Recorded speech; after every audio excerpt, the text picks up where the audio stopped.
उम्मीद बैच से तो हर साल लाखों स्टूडेंट्स पढ़ते हैं, बट सिलेक्शन तो बस कुछ हजार लोग का ही हो पाता है। अगर तुम भी ये सोच रहे हो कि बस उम्मीद बैच से पढ़कर तुम नीट में सिलेक्ट हो जाओगे, तो ये सोच बिल्कुल ही गलत है। तो hey everyone, once again welcome back to my channel.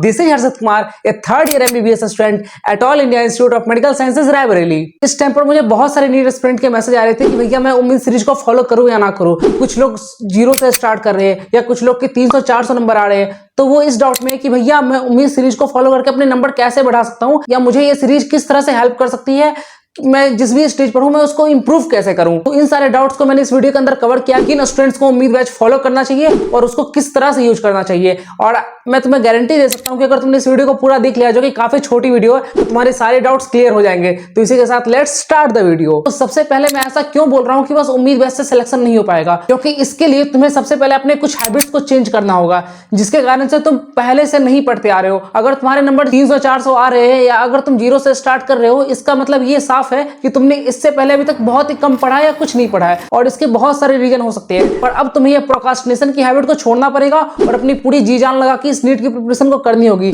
तुम ऐसा नहीं कर सकते कि आज उम्मीद बैच का लेक्चर देख लिया, कल छोड़ दिया, फिर परसों छोड़ दिया, फिर चौथे दिन फिर पढ़ने लग गए। तुम्हें ये हैबिट छोड़नी पड़ेगी। तुम्हें फुल्ली डेडिकेटेड होकर 2 मंथ निकालने ही पड़ेंगे। ये अब वो टाइम चला गया कि तुम बैठ के बीच में मस्ती मार रहे हो, बीच में दोस्तों के साथ जा रहे हो। नहीं, तुम्हें पूरा पढ़ना होगा, और तुम अगर इसके लिए तैयार हो तभी उम्मीद बैच को फॉलो करना। इसके बाद सबसे इंपॉर्टेंट है कि वो गिव अप वाला एटीट्यूड मत लाने दो। हो सकता है कि तुम उम्मीद बैच को पूरा फॉलो करो, तुम टेस्ट भी दो, लेकिन तुम्हारे मार्क्स तब भी ना बढ़े, तुम्हारे मार्क्स 300, 400, 500 याद रहे, तो उस टाइम पर गिव अप मत करना। ये मत सोचना कि मैं 14-15 घंटे पढ़ रहा हूं, 16 घंटे पढ़ रहा हूं, फिर भी मेरे नंबर क्यों नहीं आ रहे। होता है, कई बार टाइम लगता है। मेरे नंबर ये बीच में नहीं बढ़ रहे थे, तो इसका मतलब ये नहीं कि मैंने गिव अप कर दिया कि अब मेरे से होगा नहीं, अब मार्क्स नहीं आ रहे। क्योंकि तुम्हें नहीं पता कि कब तुम्हारे मार्क्स अचानक से बढ़ने लग जाएंगे। हो सकता है तुम्हारे 500 आ रहे हो, तो फिर 550, फिर 600, फिर नीट में 650, 700 तक भी चले जाए। मतलब तुम्हें गिव अप नहीं करना है और लास्ट मोमेंट तक ट्राई करते ही रहना है। क्योंकि देखो, अगर तुम कुछ नहीं पढ़ोगे तब तो गारंटेड है कि तुम्हारा सिलेक्शन नहीं होने वाला। लेकिन अगर तुमने थोड़ा सा भी पढ़ लिया ना, और तुमने 2 महीने को अच्छे से यूटिलाइज कर लिया, तो देयर इज 1% चांस कि तुम्हारा सिलेक्शन हो जाए। तो फिर मेहनत करने में क्या ही जा रहा है, वरना बाद में तुम रिग्रेट करते रहोगे कि काश मैंने उस 2 महीने मेहनत कर ली होती, तो फिर से मुझे एक ड्रॉप ना लेना पड़ता। और इस टाइम पर काफी ज्यादा निगेटिविटी रहती है स्टूडेंट्स के मन में। जैसा मुझे मैसेज आ रहे थे कि भैया मेरा एक कोई दोस्त बोल रहा है कि अगर तुमने एग्जाम्पल के क्वेश्चन नहीं करे तो तुम्हारा सिलेक्शन नहीं हो पाएगा, या फिर तुमने अगर फिजिक्स की एनसीईआरटी नहीं पढ़ी तो तुम सिलेक्ट नहीं हो सकते। तो ये सब फालतू की बात पर ज्यादा ध्यान मत दो। अपनी जो प्रिपरेशन कर रहे हो, अपने जो रिसोर्सेज तुमने फिक्स किए थे और जो मैंने अपने वीडियोस में बता रखे हैं, उसको फॉलो करो। That's it. ज्यादा इधर उधर की बातें सुनने की जरूरत नहीं है।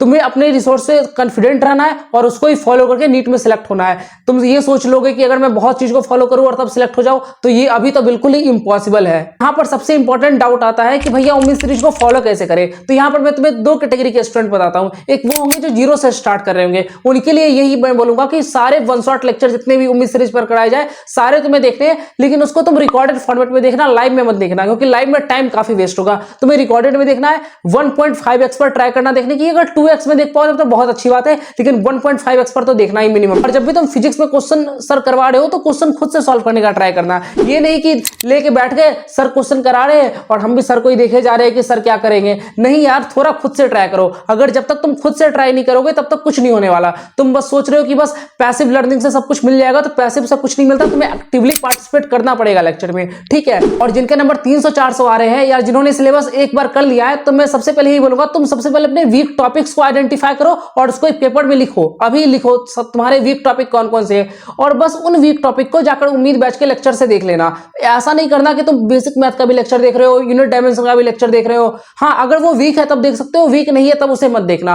और उसके साथ सबसे इंपॉर्टेंट एडवाइस ये रहेगी कि तुम्हें सारे चैप्टर के जितने पीडीएफ है ना, पीडीएफ में जो भी क्वेश्चंस है, उन क्वेश्चंस को जरूर एक बार अटेम्प्ट कर लेना। क्योंकि फिजिक्स के क्वेश्चन खुद एमआर सर ने बनाए हैं, तो तुम सोच सकते हो कितने अच्छे क्वेश्चन होंगे। तो उस क्वेश्चन को एक बार जरूर से अटेम्प्ट कर लेना, वो बहुत ज्यादा फायदेमंद रहेगी नीट एग्जाम के लिए। और तुम्हें इस टाइम पर एक बहुत ही स्ट्रिक्ट शेड्यूल को फॉलो करना होगा, क्योंकि टाइम बहुत ही कम है और चीजें बहुत सारी कवर करनी है। जैसे तुम्हें लेक्चर देखना ही है, एनसीईआरटी भी सॉल्व करनी है, डीपीपीज भी लगाने हैं, पीवाईक्यूज भी करने हैं, और उसके साथ सबसे मेन इंपॉर्टेंट चीज रिवीजन भी करना है। वरना पता चला कि तुम आगे का पढ़ रहे हो और पीछे वाला भूलते जा रहे हो और उसका कोई सेंस ही नहीं बनेगा। तो इतनी सारी चीजों को तुम्हें डेली मैनेज करना होगा। और अगर तुम्हें सब चीज मैनेज करने में प्रॉब्लम आ रही है, तो तुम बोलोगे तो मैं एक उम्मीद बैच के ऊपर टाइम टेबल क्या रखना चाहिए, इसके ऊपर एक प्रॉपर वीडियो बना दूंगा, और वो जल्दी जल्दी ले आऊंगा, कल तक ही। पर उसके लिए इस वीडियो पे अच्छा रिस्पांस दे देना और कमेंट वगैरह कर देना, ठीक है। अब बात करते हैं वीडियो के मेन पॉइंट की और ये वीडियो का आखिरी पॉइंट है कि बस उम्मीद बैच से सिलेक्शन क्यों नहीं हो सकता। क्योंकि देखो, अगर तुम बायो में उम्मीद बैच के लेक्चर देख रहे हो तो बस ऐसा नहीं है कि तुमने उम्मीद बैच के लेक्चर देख लिए और तुम्हारे स्कोर 360 या 350 आ जाएंगे। नहीं,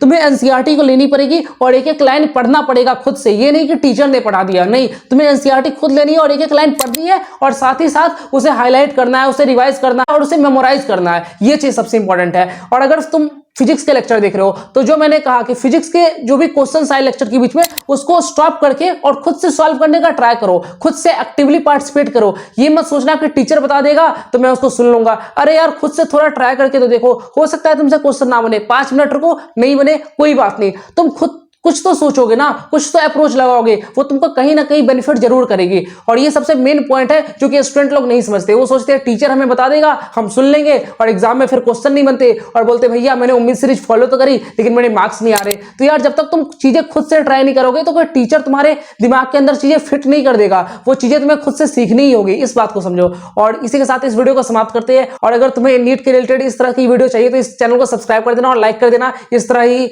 मैं वीडियो अपलोड करते रहूंगा और नीट 2025 को हम साथ में फोड़ के रहेंगे। तब तक के लिए पढ़ते रहो, मचाते रहो। Love you all, bye.